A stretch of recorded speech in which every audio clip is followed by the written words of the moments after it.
तो आज के दिन कई सारे कार्यक्रम हुए, इन कार्यक्रम का कई दिग्गज हिस्सा बने और इसी बीच आपको बता दें कि कार्यक्रम में पीएम मोदी भी पहुंचे, जो भारत के CJI chief justice of India supreme court वो भी पहुंचे। क्या कुछ कहा है आपको सुनवा देते हैं पहले। Our most valued guests who are in physical attendance and citizens of India who have joined us virtually. I have pleasure in welcoming in our midst the Honorable Prime Minister of India. We are gathered here to celebrate the adoption of the Constitution of India, the foundational document of the world's largest democracy. Lawyers and judges spend their time and years unraveling the text of the Constitution. But the story of the Indian Constitution is not a story only of legal text. आप सभी को और सभी देशवासियों को संविधान दिवस की हार्दिक शुभकामनाएं। 1949 में ये आज का ही दिन था जब स्वतंत्र भारत ने अपने लिए एक नई भविष्य की नींव डाली थी। इस बार का संविधान दिवस इसलिए भी विशेष है क्योंकि भारत ने अपनी आजादी के 75 वर्ष पूरे किए हैं। हम सभी अमृत महोत्सव मना रहे हैं। मैं आधुनिक भारत का सपना देखने वाले बाबा साहब आम्बेडकर समेत संविधान सभा के सभी सदस्यों को, सभी संविधान निर्माताओं को आदरपूर्वक नमन करता हूं। बीते 7 दशकों में संविधान की विकास और विस्तार यात्रा में लेजिस्लेचर, जुडिशरी और एग्जीक्यूटिव के अनगिनत लोगों का भी योगदान रहा है। मैं इस अवसर पर देश की ओर से उन सब के प्रति कृतज्ञता व्यक्त करता हूं। साथियों, आज 26/11 मुंबई आतंकी हमले का दिन भी है। 14 वर्ष पहले जब भारत अपने संविधान और अपने नागरिकों के अधिकारों का पर्व मना रहा था, उसी दिन मानवता के दुश्मनों ने Mishra, senior officers of the Government of India, friends from media, ladies and gentlemen. It is my honor to address this very august gathering to celebrate the Constitution Day. Constitution Day, or commonly referred as Samvidhan Divas, is annually celebrated to mark the adoption of Indian Constitution by the Constituent Assembly in 1949 and also to remind us the significance of the historic day. Bharat का संविधान दुनिया का सबसे बेहतरीन संविधान है और यह संविधान देश के अंतिम व्यक्ति को भी समान अधिकार देता है। किसान हो, नौजवान हो, महिला हो, मजदूर हो, देश का कोई भी व्यक्ति, सबको बराबर के अधिकार देता है भारत का संविधान। भारत के चीफ जस्टिस डीवाई चंद्रचूड़ ने संविधान दिवस के अवसर पर जवाहरलाल नेहरू के ऐतिहासिक भाषण का जिक्र किया। इसमें उन्होंने कहा कि अतीत अभी भी कुछ हद तक हमसे जुड़ा हुआ है और हमें उन वादों को पूरा करने के लिए बहुत कुछ करना है। ये भाषण पंडित नेहरू ने आज़ादी की रात दिया था, जिसे ट्रिस्ट विद डेस्टिनी के नाम से जाना जाता है। सीजेआई चंद्रचूड़, पीएम नरेंद्र मोदी और केंद्रीय कानून मंत्री किरण रिजिजू सहित अन्य लोगों की मौजूदगी में सुप्रीम कोर्ट में एक विशेष कार्यक्रम आयोजित किया गया था।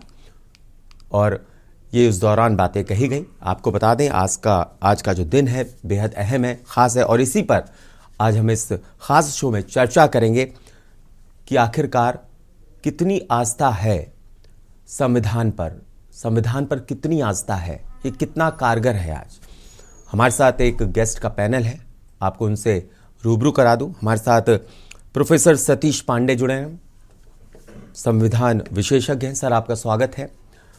हमारे साथ प्रोफेसर मनोज दीक्षित हैं, संविधान के जानकार हैं, पूर्व कुलपति भी रह चुके हैं अवध यूनिवर्सिटी के। बीडी नकवी हैं, पूर्व जज हैं। सर, आपका भी स्वागत है। ध्रुव कुमार त्रिपाठी हैं, समाजशास्त्री हैं, आपका भी स्वागत है।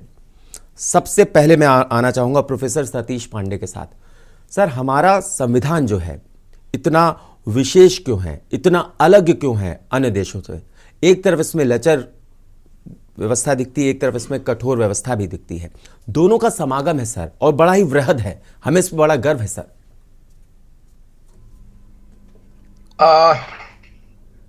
देखिए, जब हमारा देश 1947 में स्वतंत्र हुआ जी, तो देश के सामने कई चुनौतियां थी। देश कई टुकड़ों में, कई हिस्सों में बांटा हुआ था। कई राज्य थे, कई जातियां थी, कई धर्म थे, कई कबीले थे, कई भाषाओं और कई संस्कृतियों में बटा हुआ देश था। और जाते जाते ब्रिटिशर बड़ी होशियारी से हमको एक ऐसा देश दे करके गए, पूरा उसका सामाजिक ताना छीन करके, पूरा उसका सामाजिक ताना बाना छिन्न भिन्न किया। और जाते जाते वो कुछ नहीं कर पाए तो हमारे देश के दो टुकड़े कर दिए कि पहले आप भारत विभाजन, मतलब मुस्लिम लीग को पाकिस्तान दीजिए, तब हम देश को आजाद करेंगे। इन परिस्थितियों में हमारे स्वतंत्रता संग्राम सेनानी और राष्ट्र नायकों के पास संविधान का निर्माण एक बहुत बड़ी चुनौती थी।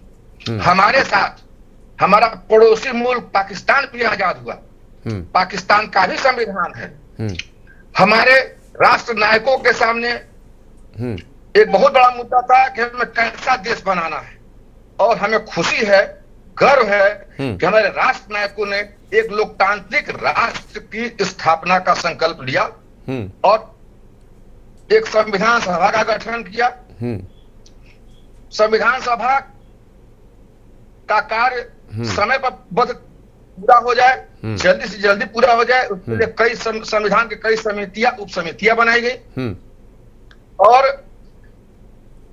ये हमारा संविधान जो है बन करके तैयार हो गया 26 नवंबर 1949 को। अब हुआ ये कि संविधान को लागू किया जाए। संविधान को लागू करने के लिए कुछ हिस्सों को, संविधान को आंशिक रूप से 26 नवंबर 1949 को लागू कर दिया गया, जिसमें हमारे संविधान की प्रस्तावना भी शामिल है। अब पूर्ण रूप से संविधान जो है 26 जनवरी 1950 को लागू किया गया। हमारा संविधान दुनिया के बेहतरीन संविधानों में है।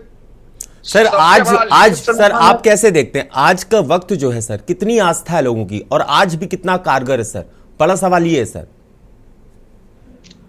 देखिए, आपकी बात से हमें याद आता है जी, जब संविधान के 50 वर्ष पूर्ण होने पर जी, संविधान की पुनर्समीक्षा की जा रही थी। जी, संविधान की पुनर्समीक्षा की जा रही थी, तो पुनर्समीक्षा संविधान के 50वें वर्षगांठ के अवसर पर जी, राष्ट्रपति किया नारायणन साहब थे जी, और किया नारायणन साहब ने कहा कि संविधान नहीं विफल हुआ है, हम विफल हुए हैं। जी, संविधान नहीं विफल हुआ, संविधान को हमने विफल बड़ी किया बात है। जी, संविधान नहीं विफल हुआ, संविधान को हमने विफल किया है। तो निसंदेह संविधान तो बहुत अच्छा है, लेकिन उसका हम पालन कितना करते हैं, उसको लागू कितना करा पाए। और हमें कहने में कोई संकोच नहीं है जी सर। और हमें हृदय से और आत्मा से कष्ट है। हाँ। आज तक हम संविधान का 1/4 हिस्सा भी लागू नहीं करवा पाए। ठीक सर, आता हूं आपके पास। बीडी नकवी साहब है हमारे साथ, पूर्व जज है, उनका रुख करना चाहूंगा। बीडी नकवी साहब, आज जो हमारे 4 स्तंभ हैं, कार्यपालिका हो, न्यायपालिका हो, व्यवस्थापिका हो, पत्रकारिता हो, सर आपको लगता नहीं है कि कितनी आस्था है इन चारों स्तंभों की? क्या संविधान से सब चल रहे हैं, या अभी भी आपको लगता है दूरी बनी हुई है? जिस तरीके से हमारे जो प्रोफेसर हैं सतीश पांडे कह रहे हैं कि 1/4 लागू हुआ है, पूरी तरह से लागू नहीं हो पाया, हमारी दूरी बनी हुई है अब भी, क्यों नहीं पूरी तरीके से संविधान के उस रास्ते पर चलते हैं जो उसमें एक एक शब्द लिखा हुआ है, जो उनके आर्टिकल्स हैं? सर आपकी सर राय। बिल्कुल जी, पांडे जी ने काफी अच्छी बात की और डिटेल में बताया जी। लेकिन हमारा संविधान हमको एक वेलफेयर स्टेट की कल्पना देता है कि भाई कैसी स्टेट होगी जहां अमीर गरीब बराबर होंगे, गरीबों को पूरा मौका मिलेगा। और डायरेक्टिव प्रिंसिपल्स बड़े इंपॉर्टेंट हैं कि हिंदुस्तान के अंदर देश की जो पैसे का कंसंट्रेशन नहीं होगा और अमीर गरीब की दूरी को कम किया जाएगा। ये सारे डायरेक्टिव प्रिंसिपल्स हैं हमारे, लेकिन अफसोस कि हमारी सरकार जो है उन प्रिंसिपल्स को पूरी तरह लागू नहीं कर रही। आज देश के अंदर अमीर और गरीब की दूरी बढ़ रही है। हिंदुस्तान के अंदर इतने साल गुजर जाने के बाद भी 2-3% लोगों के पास यहाँ की मैक्सिमम वेल्थ है और डिस्पैरिटी का लेवल बहुत ज्यादा है देश के अंदर। और हमने अब तक देखा हजारों लोग जेलों में पड़े हुए हैं, बगैर सुनवाई के पड़े हुए हैं, कई साल सुनवाई नहीं हो रही। तो इस तरह से जो इस दौर में मैं ये समझता हूं कि हमारी जो वैल्यूज का जो कॉन्स्टिट्यूशनल वैल्यूज है उनका बहुत खून हुआ है, उनको बहुत पामाली हुई है, उनको वायलेट किया गया है। तो हम ये चाहेंगे कि सरकार हमारी पूरी तरह से कॉन्स्टिट्यूशनल प्रिंसिपल को लागू करे। ये बात सही है कि हमारे कॉन्स्टिट्यूशन के अंदर हमारे SC भाई ST भाइयों को रिजर्वेशन मिला और समाज बदला, इसमें कोई शक नहीं। जो चीज पॉजिटिव्स हैं वो हमें जरूर मानने होंगे। और इसके बाद मंडल कमिशन की रिपोर्ट के बाद बैकवर्ड जो हमारे जो भाई थे जी उनको भी रिजर्वेशन मिला, उनको पूरा मौका मिला। तो कुछ चीजें बहुत अच्छी हुई है लेकिन कुछ चीजें इतनी गलत हो रही है कि उसके बारे में हमें लगता है कि चीजों को बदलना चाहिए, सबको सोचना होगा। और डेमोक्रेसी और संविधान के लिए जो जरूरी है कि हर आदमी जिस पद पर काम करे उसकी ड्यूटी को पूरी तरह से ईमानदारी से पूरा करे। ठीक है sir. Duty toward society that is very important. I hope people will mind it, सोचेंगे और उस पर अमल करेंगे। ठीक है सर। ध्रुव त्रिपाठी जी हमारे साथ, उनका रुख करना चाहूंगा। समाज शास्त्री हैं सर, आपको नहीं लगता, जैसा अभी जिक्र कर रहे हैं हमारे साथ BD नकवी जी कह रहे हैं कि जो अभी समानता है वो नहीं आ पाई है, मौलिक अधिकार मिल गए सर हमें, या अभी हम दूर हैं उससे? जो संविधान में हमें मिले हैं अभी हम उससे दूर हैं सर, क्योंकि जिस तरीके से नेता बात करते हैं, जिस तरीके से समाज में असमानता आज भी नजर आती है सर, आपकी राय सर? ध्रुव त्रिपाठी जी। बहुत गंभीर सवाल है और इस सवाल का जवाब हम 2 भागों में बांट कर देना चाहेंगे। पहला तो भारत का संविधान जो है वह जब लागू हुआ 26 जनवरी 1950 को यह संविधान हम अंगीकृत कर लिए। संविधान के मूल प्रस्तावना में क्या लिखा था? हम भारत के लोग भारत को एक लोकतंत्रात्मक, शब्दों पर ध्यान दीजिएगा, लोकतंत्रात्मक, लोक कल्याणकारी, पंथ निरपेक्ष और भारत के अंदर रहने वाले सभी व्यक्तियों में किसी भी प्रकार का विभेद धर्म के आधार पर, जाति के आधार पर, पंथ के आधार पर नहीं करेंगे। ये प्रियम्बल के जो शब्द थे, क्या उस प्रियम्बल के शब्दों को हम अपने संविधान के अंतर्गत अमल में लाए हैं? सवाल पहला यह है जी। क्योंकि आज आप देखेंगे तो जितनी विभिन्नताएं हैं समाज में, जितनी समस्याएं आपको दिखाई पड़ती हैं जी, उन सारी समस्याओं का समाधान हमारे हमारे संविधान द्वारा हो सकता है, ये मेरा मानना है जी। बाबा साहब भीमराव अम्बेडकर जी ने जब संविधान की रचना की, वो एक शिल्पकार थे, इस संविधान को एक आकार दिए। तो उनका मूल मकसद और मंतव्य यह था कि लोगों के बीच में खाई न बढ़े, लोग आपस में एक साथ मिलकर चले, राष्ट्र और देश के प्रति उनकी समर्पितता बनी रहे, साथ में किसी भी प्रकार से किसी भी व्यक्ति के साथ भेदभाव न किया जाए, किसी भी व्यक्ति को ज्यादा या कम न देने की बात हो। क्या इन सभी चीजों को हम अपने कार्य रूप में अपने समाज में लागू कर पाए हैं?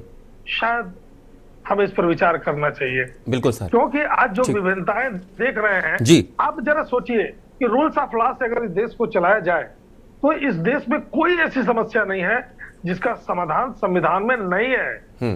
सभी समस्याओं का समाधान हमारे संविधान के द्वारा हो सकता है। मेरा ऐसा मानना है कि इस संविधान से देश को अगर चलाया जाए तो निश्चित रूप से जो समस्याएं हमारे सामने हैं वो उन समस्याओं पर हम विजय प्राप्त कर सकते हैं। ठीक है सर। प्रोफेसर मनोज दीक्षित है हमारे साथ, पूर्व कुलपति भी हैं, प्रोफेसर हैं, संविधान के जानकार हैं।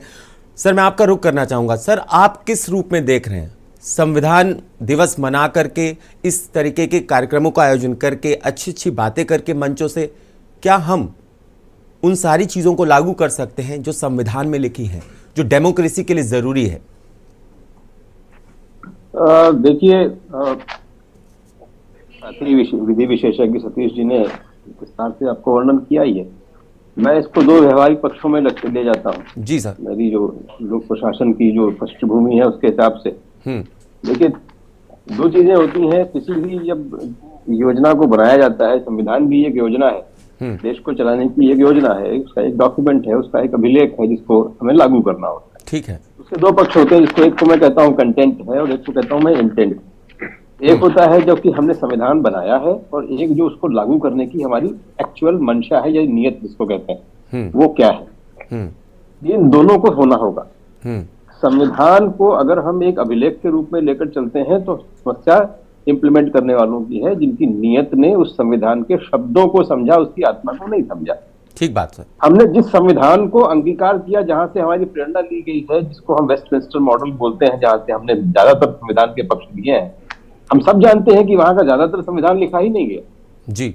एक अलिखित संविधान भी एक व्यवस्थित तरीके से इंप्लीमेंट हो सकता है, क्योंकि नियत ऐसा करने की है। अच्छा, ठीक। लेकिन यदि हम संविधान को ही अंतिम उद्देश्य मान लें और फिर उसके हर अंग को क्वेश्चन करें और उसको इंटरप्रेट इस हिसाब से करें कि वो हमारे स्वार्थों की पूर्ति कैसे करता है, मैं नाम नहीं लेना चाहूंगा, लेकिन एक चीफ मिनिस्टर का मैं यहाँ पर एक कोट जरूर कहना चाहूंगा, क्योंकि जब उन्होंने अपनी पत्नी को अपनी जगह पर चीफ मिनिस्टर बनाया था तो लोगों ने कहा था कि क्या ये संविधान की भावना का उल्लंघन नहीं है, तो उन्होंने कहा था संविधान में ऐसा कहाँ लिखा है कि ऐसा नहीं कर सकते। तो जब हम संविधान का इंटरप्रिटेशन यहाँ करने लग जाएं कि हमारी क्या चीज नहीं लिखी हम वो कर लेंगे, तो आप समझ लीजिए कि संविधान की मूल आत्मा का हनन करना हमने प्रारंभ कर दिया। तो ये जो एक जिसको कहे एक साधारण शब्दावली में कहूँ कि नेता, नीति और नियत, ये तीन चीजें होती हैं जो देश को चलाती हैं। नेताओं की इस देश में कोई कमी नहीं है, नीतियों की भी कोई कमी नहीं है, समस्या तीसरी की है। अगर वो ठीक हो जाए तो कोई सवाल ही नहीं है कि हमारा संविधान अच्छी तरह से इंप्लीमेंट ना हो सके। बिल्कुल। हमारे साथ बीडी नकवी जी हैं, पूर्व जज हैं, उनका रुख करना चाहूंगा। बीडी नकवी जी, आपने बहुत नजदीक से उन सारी चीजों को प्रैक्टिकली देखा है, आपने जुडिशरी में। सर आप बताइए कि क्या व्यवस्था चल रही है सर? सारी चीजें जो संविधान में लिखी हैं लागू हो रही हैं जो होनी चाहिए लोकतांत्रिक न्यायपालिका में, या अभी बहुत सारी ऐसी चीजें हैं जिनको लागू होना चाहिए और उनमें कैसे सुधार किया जा सकता है? क्योंकि आस्था है लोगों की, लेकिन पूरी तरीके से वो आस्था दिख नहीं रही, जैसा मनोज जी अभी कह रहे थे। देखिए, बात गंभीर है, जटिल है। मैं 30 साल जज रहा हूँ। जो मैंने डेवलपमेंट देखा है, हमारे यहाँ डेवलपमेंट हुआ वक्त के साथ लोक अदालतों का, उससे लोगों को राहत मिली। सबसे बड़ी प्रॉब्लम यह कि गरीब आदमी कंटेस्ट कैसे करे सुप्रीम कोर्ट में और हाई कोर्ट में, सबसे बड़ी समस्या मैं आपको बता रहा हूँ कि गरीब से न्याय बहुत दूर। लेकिन ये बात सही है, कुछ लोक अदालत में कुछ मैकेनिज्म क्रिएट किया गया है गवर्नमेंट से, ऑनरेबल हाई कोर्ट से, कि उनको एमिकस दिए जाए, उनको वकील दे सरकार अपने खर्चे पे, लेकिन वो बहुत प्रैक्टिकेबल नहीं है। एक अच्छी हैसियत का आदमी भी ऑनरेबल सुप्रीम कोर्ट में मुकदमा नहीं लड़ सकता। अब पब्लिक इंटरेस्ट लिटिगेशन डेवलप हुआ, चीजें बदली हैं, लेकिन उतनी तेजी से नहीं बदल रही है। पेंडेंसी बता रही है कि हम जो अपने गोल्स को है वो तेजी से नहीं कर पा रहे। मुझे याद है, मैं 96 में सिंगापुर गया था, तो मैंने पूछा कि मैं मजिस्ट्रेट से मिलना चाहूंगा। तो वकील ने कहा कि साहब 12 बजे तक क्या काम होता है रात के, यहाँ कोई इंटरवल नहीं होता कि काम करना है तो रात के 12 बजे जाके वाइंड अप होगा काम। ये कमिटमेंट था वहां के अंदर। मैं हैरान रह गया ये सुन के, जबकि हमारे यहाँ उस कमिटमेंट की कमी है। लेकिन चीजें तब बदलती हैं जब लोगों का मिजाज बदलता है। समाज जो है वो एक बेसिकली एक सोर्स हो सकता है कानून को लागू करने के लिए, जो संविधान की स्पिरिट है, जैसा हमारे स्पीकर ने कहा, जो नियत है, जो स्पिरिट है लोगों की, वो उसको समझना होगा। हम सबकी जिम्मेदारी है कि संविधान को लागू करें और अपनी जिम्मेदारियों को पूरा करे। जो कॉन्स्टिट्यूशनल मशीनरी है, जो आज काम हो रहा है मुल्क के अंदर, उससे लोगों को शिकायत है, लोग आहत है कि हमारी जो बॉडीज है वो उतना काम नहीं कर रही और क्लाउड्स पैदा हो रहा है, उस पर बिल्कुल शंका पैदा हो रही है। काश ऐसा न हो। ठीक, हम इसी ध्रुव कुमार त्रिपाठी जी हमारे साथ हैं, समाजशास्त्री, उनका रुख करना चाहूंगा। ध्रुव कुमार त्रिपाठी जी, ये बताइए, देखिए कारगर है संविधान, लेकिन आस्था लोगों की कितनी बची है? लोग उसे, जैसा कि बीडी नकवी जी कह रहे हैं कि गरीब को न्याय नहीं मिल रहा है सर, और मनोज जी अलग बात कह रहे हैं कि नीयत साफ होना जरूरी है। एक नेता का उन्होंने जिक्र किया, मैं समझ रहा हूं किसका जिक्र कर रहे हैं, मैं बोलूंगा नहीं, लेकिन मैं समझ रहा हूं किसका जिक्र कर रहे हैं। तो सर आपकी आवाज नहीं आ रही हम तक, अनम्यूट करिए सर। सर अपने फोन को अनम्यूट करिए। ध्रुव त्रिपाठी जी। अभी नकवी साहब ने एक बात कही जी कि बहुत सारी पेंडेंसी है, बहुत सारे लोगों को न्याय नहीं मिल पा रहा है, न्याय मिलने में देरी हो रही है।